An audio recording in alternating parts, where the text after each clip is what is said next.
My name is Christopher Lewis. I'm 26 years old, live in Seattle, Washington. My name is Lucas. How old are you? 4. He loves going to Aikido. He loves going to the park. Lucas enjoys playing with his friends, of course, at daycare. My name's Caroline Malone, and I'm 14 years old, and I'm a freshman at Holy Names Academy. My favorite food is definitely ice cream. I graduated in law school, and I'm studying for the bar, which is taking up a lot of my time, but at the same time is very exciting. I was 24 when I was diagnosed with type 1 diabetes. When I was diagnosed with type 1 diabetes, I was 7 years old. Luke was 14 months old when he was diagnosed. Type 1 diabetes is an autoimmune disease. It's not preventable, and there is no cure. A diagnosis means more than just daily insulin shots. It's a change in daily life. Everything's different and nothing's different at the same time. All my interests are the same. I want to live the same sort of life, but there's a lot of considerations. We don't just go and walk the dog around the block. I make sure I have sugar in my pockets, Nerds, apple juice. I have his CGM, his Dexcom with us to check blood sugar. And so my pockets are, I'm carrying all of these devices just so we can go walk the dog around the block. When I leave the house every morning, I'm like every person. I have to bring my phone, my keys, my wallet, but I also have to make sure that I bring my glucometer, my insulin, the pen tip needles, that I have a plan for what I'm going to do for the rest of the day, what I'm going to eat.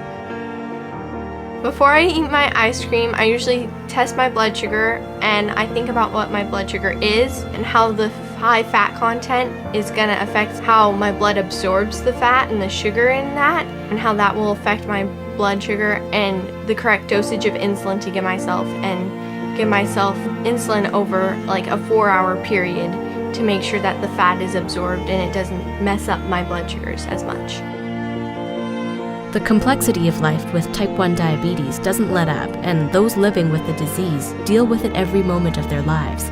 Research has made lives easier, but the ultimate goal is a cure.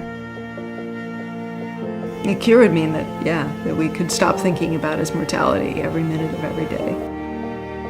And it just will make my life and how much stuff I have to do less. Well, a cure would mean so much. It would mean, I wouldn't have to worry about not only what I do now, but what happens in the future. What am I going to be like when I'm older? What sorts of difficulties am I going to live with? The cure would mean, a different world. Beat the Bridge raises a lot of money. It raises over $1.5 million. My efforts are only a small part of it, but it feels good to know that I'm part of something important. When you get out there and you see nothing but people as far as the eye can see, and you know that everyone's there to raise money for diabetes, that gives you a huge emotional boost. It's the currency of hope, really. It's research money, but at an emotional level. The Nordstrom Beat the Bridge to Beat Diabetes is a Seattle area tradition.